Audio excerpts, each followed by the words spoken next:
نبينا ومولانا محمدا عبده ورسوله والصلاة والسلام على رسوله محمد وعلى آله وأصحابه وأهل بيته وأولياء أمته وعلماء ملته وذريته أجمعين أما بعد فيا أيها الناس توجهوا إلى قول الله تبارك وتعالى إنه قال في القرآن المجيد والفرقان الحميد وهو الذي ينزل الغيث من بعد ما قنطوا وينشر رحمته وهو الولي الحميد. وقال في مقام آخر وترى الأرض هامدة فإذا أنزلنا عليها الماء اهتزت وربت وأنبتت من كل زوج بهيج. وقال تعالى وفجرنا الأرض عيونا فالتقى الماء على أمر قد قدر.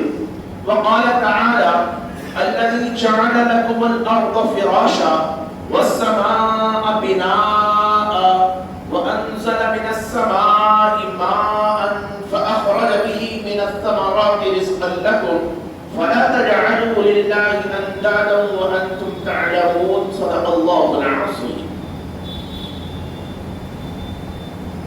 حضرات سامعین کرام، قرآن مجید کے اسلوب کے تحت جب اللہ جل شانہ وعظم نوالہ بندے کو اپنی عبادت کا حکم دیتا ہے تو اس وقت بطور دلیل اپنی قدرت کاملہ کی طرف اس کی توجہ کو مرکوز کیا کرتا ہے اور ارشاد فرماتا ہے کہ اللہ جو وحدہ لا شریک ہے اس کی عبادت اس وجہ سے کرو کیونکہ اس کے اندر یہ کمال پایا جاتا ہے جو کسی کے اندر نہیں پایا جاتا. اس کی یہ قدرت ہے جو قدرت کسی اور کی ہو نہیں سکتی. تو ارشاد فرماتا ہے قرآن پاک میں اے لوگو اپنے رب کی عبادت کرو، اس رب کی کہ جس نے تمہیں بھی پیدا کیا ہے اور تم سے پہلے لوگوں کو بھی پیدا کیا ہے. اب اللہ تبارک و تعالیٰ کا بندے کو، انسان کو پیدا کرنا بڑا شاہکار ہے کہ جس کے اوپر کسی طرح بھی کوئی شخص اپنے علم کے ذریعے سے احاطہ نہیں کر سکتا. اس کو قدرت کاملہ بنا کر میرے رب نے فرمایا کوئی ہے ایسا جو تمہیں اور تم سے پہلے کے لوگوں کو پیدا کر سکے؟ نہیں کر سکتا. ہم نے کیا ہے یہ کام تو پھر ہم ہی اس قابل اور اس لائق ہیں کہ ہمارے آگے سر نگو کیا جائے، ہمیں خدا تسلیم کیا جائے اور ہم جیسا کسی کو بھی نہ مانا جائے اور قبول نہ کیا جائے. پھر پروردگار عالم فرماتا ہے قرآن پاک کے اندر 29 پارے میں مفہوم ہے کہ رحمان کو، خدا کو پہچاننا چاہتے ہو، آؤ ہماری قدرتوں کو پہچانو. ہماری قدرت یہ ہے کہ پرندے آسمان کے اندر اپنے پروں سے اڑتے پھرتے ہیں. ذرا غور تو کرو کہ ان کو سنبھالنے والا، ان کو تھامنے والا، ان کو پکڑنے والا کون ہے؟ جو ان کو تھامنے والا ہے، جو یہ ہنر دینے والا ہے، جو یہ کمال ان کو دینے والا ہے، بس وہ اس قابل اور اس لائق ہے کہ اس کی عبادت کی جائے اور اس کے آگے سر کو جھکا دیا جائے. پروردگار عالم کئی مقامات پر اپنی قدرتوں کا تذکرہ کرتا ہے. ان میں زمین و آسمان کی پیدائش کی طرف توجہ کو مبذول کراتا ہے. اس کے اندر دن و رات کی تبدیلی کی طرف بندے کی توجہ کو مرکوز کراتا ہے. اور انہی قدرتوں میں سے ایک قدرت یہ ہے کہ اللہ تعالیٰ آسمان سے بارشوں کو بھی نازل فرمایا کرتا ہے. میرا رب ارشاد فرماتا ہے الذی جعل لکم الارض فراشا والسماء بناء. کون ہے اللہ جانتے ہو؟ وہ ذات اقدس وہ ہے کہ جس نے تمہارے لیے زمین کو فرش بنا دیا ہے، جس نے آسمان کو تمہارے لیے شامیانہ اور چھت بنا دیا ہے. وَأَنزَلَ مِنَ السَّمَاءِ مَاءً. وہ ہے اللہ جو تمہارے لیے آسمانوں سے بارشوں کو نازل کیا کرتا ہے. فَأَخْرَجَ بِهِ مِنَ الثَّمَرَاتِ رِزْقًا لَكُمْ. اور پھر اس پانی کے ذریعے سے مختلف طرح کے پھلوں کو نکال کر بطور رزق تمہیں ہی دے دیا کرتا ہے. کبھی شکل و صورت میں بدلے ہوئے ہوتے ہیں، تو کبھی مزے کے اندر اور رنگ کے اندر تبدیل ہوا کرتے ہیں۔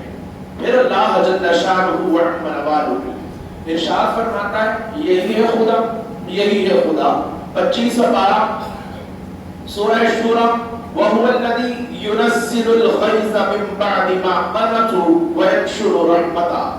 بارش کا موسم شروع ہو گیا، لوگوں نے دعائیں مانگی گرمی سے نجات پانے کی، میرے رب نے بھی ارشاد فرمایا ہاں بارش ہے ہی ہماری طرف سے لوگوں کے لیے رحمت، اور اللہ کی قدرت کاملہ کے اوپر بڑی دلیل اللہ وہ ہے يُنَزِّلُ الْغَيْثَ مِن بَعْدِ مَا قَنَطُوا کہ جو بارش کو اس وقت نازل کرتا ہے جب بندے مایوس ہو چکے ہوتے ہیں، جب ان کے پاس کوئی سبب موجود نہیں ہوتا، جب بچنے کا کوئی اپائے ان کو نظر نہیں آتا، جب ان کو کسی قلب چین اور سکون نہیں ملتا، وَيَنشُرُ رَحْمَتَهُ ہم بارش کو نازل کرتے ہیں اور اپنی رحمت کو پھیلا دیا کرتے ہیں۔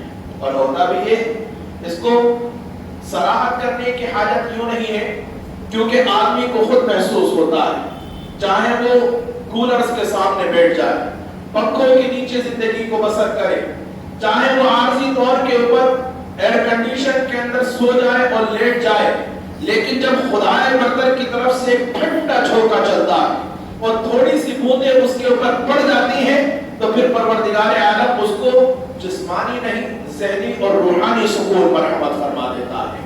میرے آقا جناب محمد رسول اللہ صلی اللہ علیہ وآلہ وسلم کا طرز عمل مذکور ہے، صحیح مسلم کی یہ روایت ہے کہ جب حدیث مبارک کے اندر آتا ہے بارش پڑا کرتی تھی نا، حضور باہر نکلا کرتے تھے، اپنے کپڑے کو اپنے جسم سے ہٹایا کرتے تھے اور اس کو اپنے جسم کے اوپر لیا کرتے تھے، گویا نہایا کرتے تھے، اور ارشاد فرماتے تھے یہ وہ رحمت ہے جو براہ راست اللہ تبارک و تعالی ہمارے لیے نازل فرما رہا ہے۔ لیکن جہاں خدائے برتر نے یہ فرمایا کہ یہ رحمتیں ہیں، یہ بھی یاد رکھیں کہ مثال بھی اللہ تعالیٰ نے مرنے کے بعد زندہ ہونے کی اگر کسی چیز سے سب سے زیادہ قرآن کے اندر دی ہے تو وہ بارش کے ذریعے سے ہی دی ہے۔ ارشاد فرماتا ہے سورہ حج کے اندر 17ویں پارے میں وَتَرَى الْأَرْضَ حَامِدَةً فَإِذَا أَنزَلْنَا عَلَيْهَا الْمَاءَ اهْتَزَّتْ وَرَبَتْ وَأَنبَتَتْ مِنْ كُلِّ زَوْجٍ بَهِيجٍ۔ تم نے دیکھا ہے نا زمینوں کو مردہ ہوتے ہوئے، سوکھتے ہوئے، کہ اب وہ اس کے اندر سے اناج نہیں نکالتی، ان کو حاجت ہوتی ہے پانی کی، اللہ تبارک و تعالی مردہ زمین کو پانی کو برسا کر دوبارہ سے زندگی عطا فرماتا ہے۔ بس یہی حال انسانوں تمہارا ہے کہ مردہ ہو جانے کے بعد جو اللہ زمین کو زندگی بخشنے کے اوپر قدرت رکھتا ہے، وہی اللہ تبارک و تعالی انسان کو مرنے کے بعد دوبارہ زندہ کرنے کے اوپر بھی قدرت رکھتا ہے۔ یہ تو مثال دیتا ہے، ورنہ یہ مفہوم تو نہ جانے کتنے مقامات پر اللہ تعالیٰ نے خود صراحتاً اور مستقل بیان فرمایا ہے، جس کی طرف آج میں جانا نہیں چاہتا۔ اللہ کے حبیب صلی اللہ علیہ وآلہ وسلم کا جہاں بارش کے رحمت ہونے کی آیتیں نازل ہوئی ہیں، وہاں قرآن ہی کی روح سے ہمیں یہ بھی پتہ چلتا ہے کہ یہ رحمت کبھی کبھی کسی قوم کے اوپر زحمت بھی بن جاتی ہے، اور اس کے اندر سب سے بڑی مثال تاریخ میں اور قرآن میں اور حدیث میں اگر کوئی ہے تو وہ جناب نوح علیہ السلام کی وہ امت ہے کہ جس کے اوپر اللہ تعالیٰ نے پانی کے ذریعے سے ہی عذاب کو نازل فرمایا ہے۔ اس کا سورہ ہود کے اندر 12ویں پارے میں اللہ نے بڑے استقلال کے ساتھ ذکر کیا ہے، اور حضرت اور 27 پارے کے اندر سورہ القمر میں فرمایا وَفَجَّرْنَا الْأَرْضَ عُيُونًا فَالْتَقَى الْمَاءُ عَلَى أَمْرٍ قَدْ قُدِرَ۔ ہم نے اس قوم کے اوپر چشموں کو پھاڑ دیا تھا، کسی کو رحمتیں ملتی ہیں تو ہلکے ہلکے ملتی ہیں، لیکن اس کے اوپر ہم نے چشموں کو پھاڑ دیا، جس کی وجہ سے ان کے اوپر سیلاب کی شکل میں اللہ تعالیٰ نے عذاب کو نازل کر دیا۔ یہ رحمت ہے جس کا تذکرہ ہو رہا ہے، اور اس کو اس وقت الحمدللہ ہم سبھی محسوس کر رہے ہیں، اور یہ زحمت بھی ہے جو قرآن بتا رہا ہے، اور اللہ کے رسول صلی اللہ علیہ وآلہ وسلم یہ دعا کر کر بتا رہے ہیں کہ ہاں یہ رحمت زحمت بھی ہو جاتی ہے کہ اللہم صیبا نافعا۔ میرے آقا بارش کے نازل ہوتے وقت یہ دعا پڑھا کرتے تھے کہ اے اللہ اس بارش کو، ان بوندوں کو، اس پانی کو تو ہمارے لیے نفع بخش بنانا، رحمت بنانا۔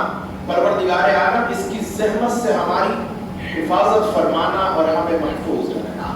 یہ بارشوں کا تذکرہ ہے. بس ایک بارش کا تذکرہ ایک واقعے کے اندر آیا ہے, اس کو اور بیان کروں کہ جس وقت مدینہ منورہ کے اندر قحط پڑ چکا تھا, لوگوں کے لیے تو کجا, اب مویشیوں کے لیے بھی چارہ اکٹھا کرنا ناممکن کی حدود میں آ گیا تھا. جمعے کا دن تھا. سید الانبیاء جناب محمد رسول اللہ صلی اللہ علیہ وآلہ وسلم منبر کے اوپر جلوہ بار تھے. صحابہ کرام حضور کے سامنے بیٹھے ہوئے تھے اور ایسے کہ جیسے سروں کے اوپر چڑیاں بیٹھی ہوئی ہیں. ایک شخص آئے دوڑتے ہوئے اعرابی اور مسجد کے باہر سے کہنے لگے, یا رسول اللہ, یا رسول اللہ, قحط ہو گیا ہے, چارے سوکھ گئے ہیں, کھانا میسر نہیں آتا, پانی مل نہیں رہا ہے, یا رسول اللہ دعا فرما دیجیے. میرے آقا نے ان کی بات کو سنا اور یہی منبر سے کھڑے کھڑے دعا کرنا شروع کر دی. راوی کہتے ہیں ابھی ہاتھوں کو نیچے کیا نہیں تھا کہ ہم نے خود یہ دیکھا کہ مسجد نبوی کی کھجور کی چھپر کی چھت جو پڑی ہوئی تھی اس میں سے پانی ٹپکنے لگا, حضور کے صافے کو چھوا, آپ کے رخ انور کے اوپر آیا اور اللہ کے حبیب صلی اللہ علیہ وآلہ وسلم نے شکرانہ ادا کرتے ہوئے اپنی دعا کو مکمل کر نماز ادا کرائی. اللہ کے حبیب کی اس دعا کے اوپر ایک ہفتے تک بارش پڑی, لگاتار پڑی.